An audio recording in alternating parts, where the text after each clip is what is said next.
Hello everyone, I am Dr. Ross DePinto and I am one of your D366 course instructors. In this session, we will be reviewing Section 2, Lesson 11.1, Comparing Systematic Risk and Firm-Specific Risk.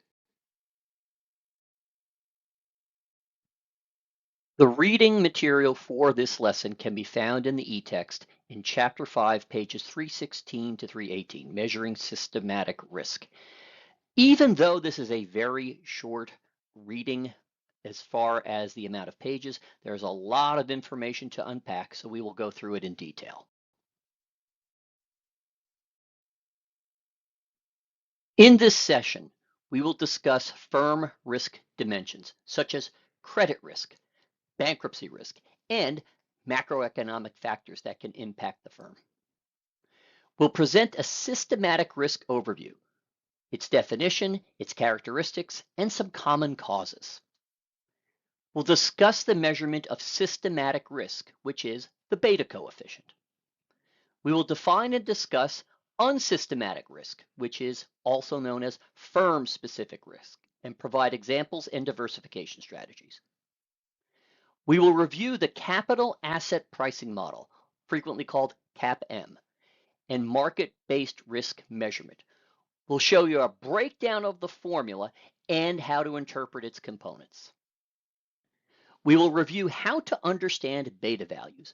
We'll show you different levels of risk by varying the value of beta and show you worked examples of required return calculations using the capital asset pricing model to see the impact of changes in beta on the total required return. We'll discuss firm-specific factors that influence beta, such as operating and financial leverage and sales variability. We'll discuss investor implications, such as diversification, market rewards, and some financial statement insights. And then we'll discuss earnings volatility and marketing returns, and the link between firm structure and return volatility.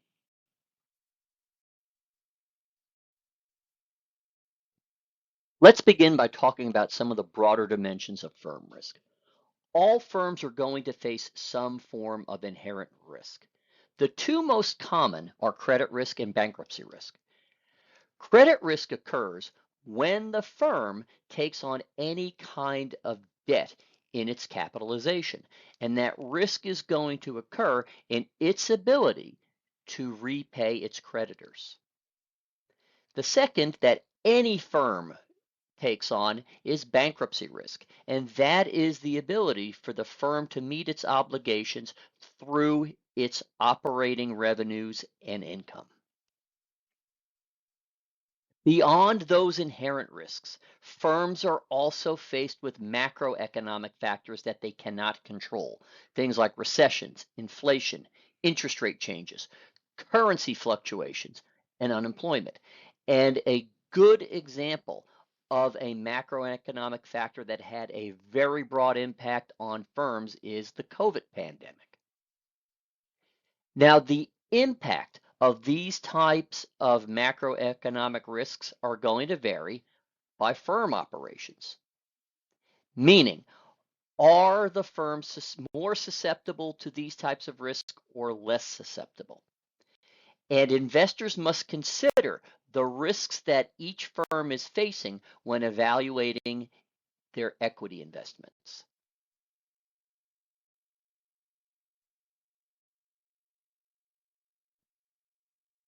With these firm risk factors in mind, let's talk about systematic risk. Systematic risk is also known as market risk, and it affects the entire financial market or a large segment of it. And it's caused by macroeconomic factors beyond the control of any individual firm. Some key characteristics of systematic risk are it's undiversifiable, meaning you cannot eliminate it by diversifying your portfolio into other firms. Next, it has broad impact. It influences multiple industries and multiple asset classes, meaning it could impact both fixed assets like plant, property, and equipment, and your investment instruments like stocks and bonds. And next, it is unpredictable. and it's often triggered by unforeseen external events. The most common example we refer to is the COVID pandemic.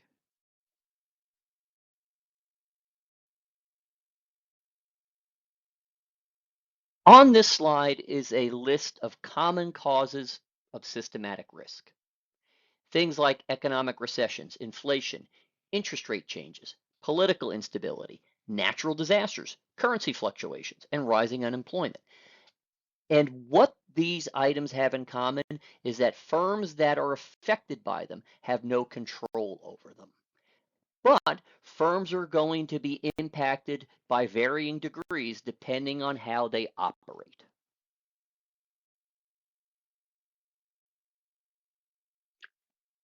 Since we have identified what systematic risk is, let's talk about how we measure it.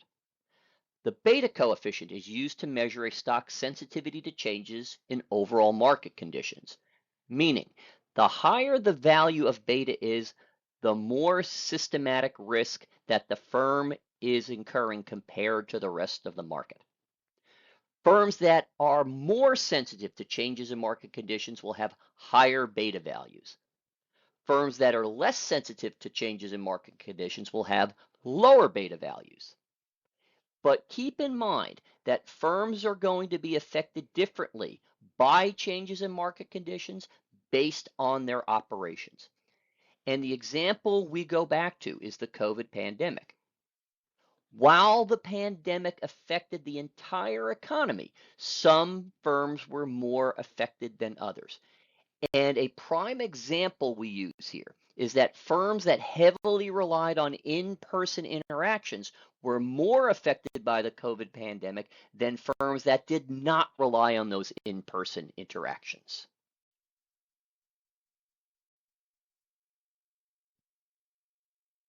On this slide, I've compiled for you a brief list showing how the systematic risk inherent to the pandemic impacted different industries. What you'll note here is that some industries experienced a surge. They actually had some gains, and that is because they were less impacted by the systematic risk inherent to the pandemic.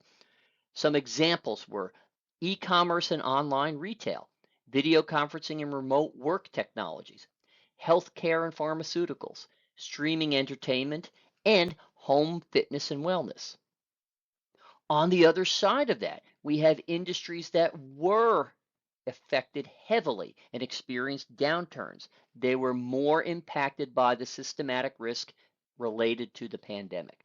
Some examples: travel and tourism, hospitality and food services, commercial real estate, oil and gas, and the automotive industry. So this shows you that there can be a distinct contrast in how industries are affected by systematic risk factors.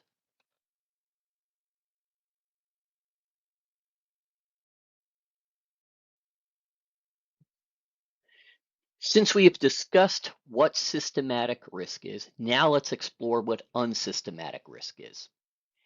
Unsystematic risk is firm-specific, diversifiable risks that do not affect the entire market. Some examples of this would be product obsolescence, like when a company produces a product that is no longer viable in the market. It might be something that is technically obsolete. Labor strikes, lawsuit losses, fires, weather events, or other natural disasters like earthquakes or tornadoes. Some key insights to derive from this is first, diversification reduces unsystematic risk, meaning you spread investments across multiple companies and multiple industries in your portfolio. This avoids putting all of your eggs in one basket, meaning investing everything or most of what you have in one company, and the unsystematic risk inherent to that company will affect the return on your entire portfolio.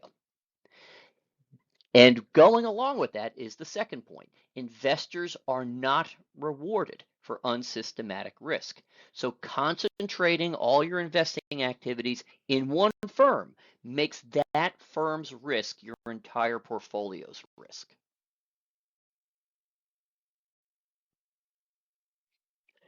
The capital asset pricing model, often called CAPM, is commonly used to estimate the expected rate of return on a stock using these different components of risk that we've talked about. The formula used is the expected rate of return is equal to the risk-free rate plus beta times the market return minus the risk-free rate plus an error term. From a practical perspective, we really don't know what the error is going to be. So when we are using this model, we don't predict an error term. We just focus on the pieces that we know. And let's walk through what each piece is. The first is the risk-free rate. And the proxy we use for the risk-free rate is the return we get on treasury bonds. The reason being, treasury bonds are backed by the US government. They don't default. So we know that if we put our money into that investment option, we're going to receive our coupon payments. We're going to receive our face value when the bond matures. So there is inherently no risk in choosing that option. The next item in the equation is the market beta, and that is the relative impact of systematic risk on the firm. So this is going to change for every firm that we're predicting an expected rate of return on. The next is RM, the market return. So that is the average return rate on the overall market portfolio of stocks. And then lastly, we have this term, RM minus RF, which is the market return minus the risk-free rate. This term is often called the market risk premium. And what it means, it's the additional compensation that investors expect for incurring the risks associated with the market.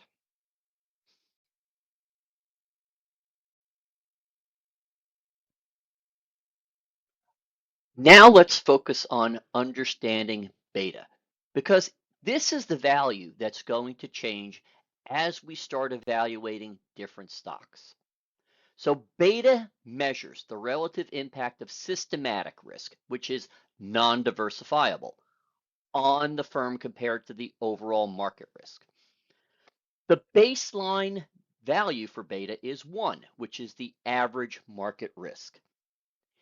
If the firm has a beta greater than 1, it means that they are carrying a higher than average risk compared to the market. If they have a beta less than 1, they have less risk than the market. The thing to keep in mind is that beta does not reflect unsystematic risk, which includes product issues or product obsolescence, labor strikes, lawsuits, and disasters.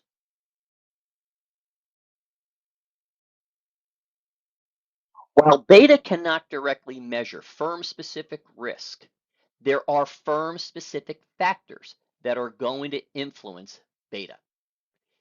So let's talk about some of the primary drivers that are going to impact the firm's beta value. The first is operating leverage, which is the firm's dependence on fixed cost structures to generate revenue and profits. As fixed costs increase, so does the firm's level of operating leverage. And this, in turn, makes the firm's earnings more volatile. The reason being is that when firms have high fixed costs, when they have poor revenue months, these fixed costs represent a higher percentage of revenue, meaning there's less money available to pay other expenses and for profits. The next driver is going to be financial leverage, and that is the firm's dependence on debt to generate revenue and profits. And specifically, this is going to be related to the fixed interest costs related to the debt they're carrying, such as the coupon payments they make on their bonds, the interest payments they have to make on outstanding loans.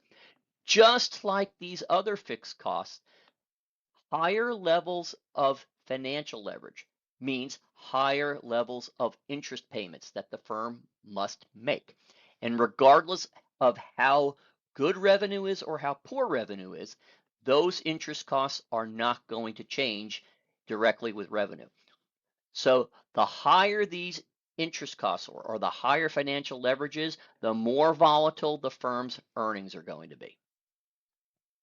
The last major factor to talk about here is sales variability, because this is ultimately going to be the driver of how much in earnings is going to be generated. If sales are low, well, that's going to be less net income available than if sales are high. When these revenues fluctuate, that's also going to impact the stock price in addition to earnings. So these are going to be the factors that link earnings volatility to the stock return volatility. And here are the linkages. A portion of the firm's net income is used to pay stockholder dividends. Dividend payments are used in the calculation of the firm's actual return rate to investors. Net income is used in the calculation of the firm's earnings per share. So volatility in net income or its earnings will also reflect volatility in a firm's actual return rates.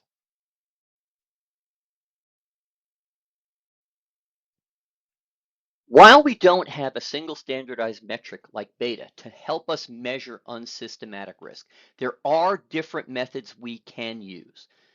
The first is by examining the firm's earnings volatility, meaning how is net income fluctuating year over year? And that can give us an indication of things that might be impacting earnings, such as high levels of operating leverage or high levels of financial leverage. The next is looking at a standard deviation of the firm's returns. So this is a measurement of the variability. We typically want to see variability to be in a narrow range. When it's in a wide range, we have to dig deeper to see what some of the root causes are for the variability. The next is firm-specific event analysis. So we talked about some things that could impact the firm's earnings that are specific to the firm, such as lawsuits, product obsolescence, labor strikes, product recalls, and how all of these firm-specific factors are influencing its stock performance and earnings. The next is scenario and sensitivity analysis, and that's where we're going to take financial models based on the firm's structure and then changing factors to see how it's going to influence their earnings and returns. Things like changing interest rates, things like changing capitalization levels. Let's say we see what the impact is of issuing another $10 million of bonds. And lastly, we look at credit ratings and financial ratios.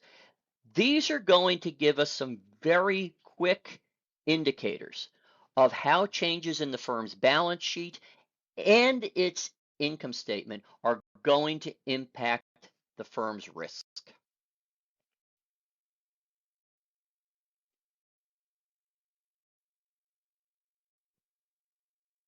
The next thing we'll do here is take a look at how changes in the value of beta impacts the required return on a stock with some worked calculation examples.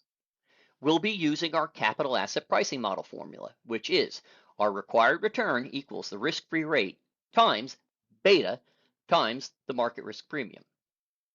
We're going to start with an assumption that the risk-free rate is 3% and the market risk premium is 10%. And we will vary the value of beta. In this first scenario, we have a beta of 0. So our risk-free rate is 3%. We take the beta of 0 times the market risk premium, that equals 0. So that means the total required return is only going to be 3%. It is basically telling us there is no market risk associated with this investment option. So that means the return rate is going to equal the risk-free rate.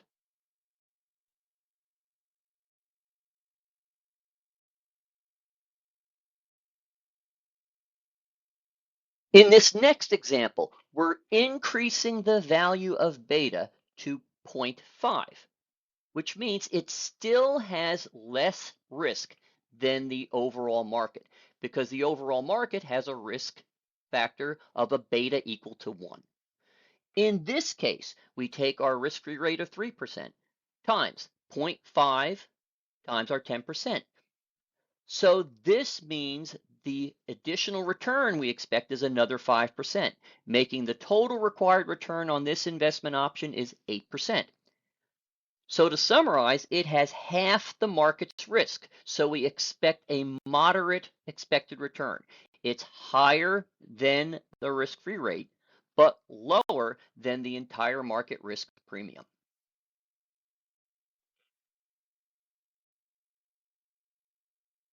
In this next scenario, we have a beta of 1, which means this particular investment has the same overall risk as the market. So we're going to take our risk-free rate of 3% plus our beta of 1 times the market risk premium of 10%. That gives us a total return of 13%. So this is going to have the average expected return we would see on any stock in the market.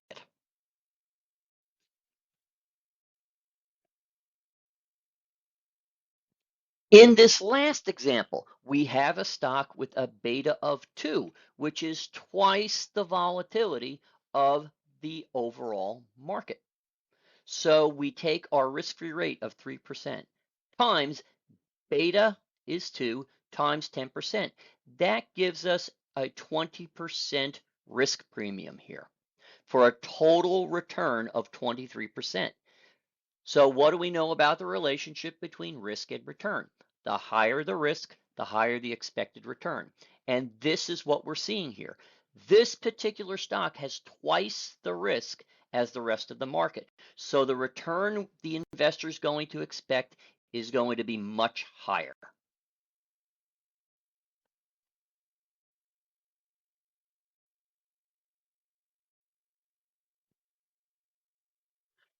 To summarize what this means to investors. First, a firm's beta reflects its level of risk relative to the average firm in the market. It is going to be influenced by the firm's financial and operational structure. Next, financial statements can help us assess factors that are influencing the firm's value of beta. Things like operating leverage, the firm's dependence on fixed cost structures. The higher the operating leverage is, the more volatile the firm's earnings are going to be, which will increase beta. The same thing applies to financial leverage. That is the firm's dependence on debt.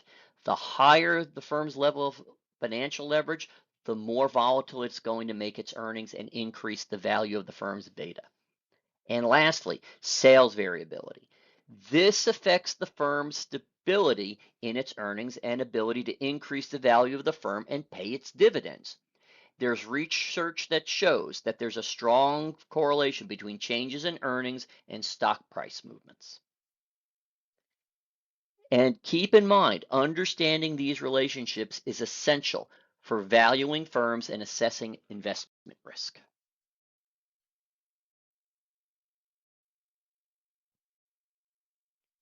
On this slide, we've prepared a list of reflective review questions to help you prepare for the OA.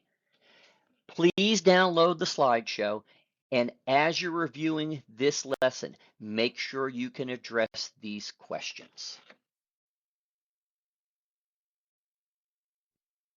To summarize what we have gone over in this session, firms face both systematic, which is market-wide, and unsystematic, which is firm-specific risks. Systematic risk is undiversifiable and driven by macroeconomic factors like inflation, interest rates, and recessions. Unsystematic risk is diversifiable and includes firm-specific events like lawsuits, strikes, and product issues. The beta coefficient measures a firm's sensitivity to market movements and is central to assessing systematic risk. The capital asset pricing model formula helps calculate required return based on beta and the market risk premium.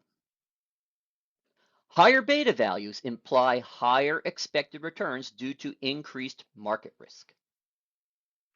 Firm-specific factors like operating and financial leverage influence beta and earnings volatility. Investors are rewarded only for bearing systematic risk. Diversification eliminates unsystematic risk. And finally, understanding the link between earnings volatility and market returns is crucial for valuation and investment decisions.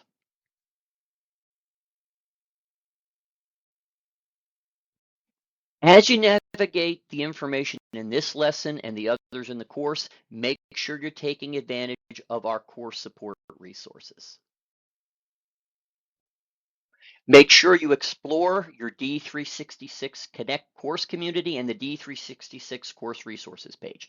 There's linked to supplemental resources that we've developed, and we update the discussion on a regular basis. That is where you're going to get the most current information about what's going on in the course. As we mention frequently, make sure you're using course instructor appointments because that is the most efficient and effective way to address your specific content questions for this course. You can use the Meet Your Instructor section that is found in both the Connect community and on your D366 course resources page to make appointments. Make sure you continue to attend our live cohorts. We offer them throughout the month. And to register for a session, make sure you go to the Explore Cohort Offerings link on your D366 course page. And lastly, you can always send your assigned course instructor an email or send one to the team mailbox. And we thank you for your participation and attention.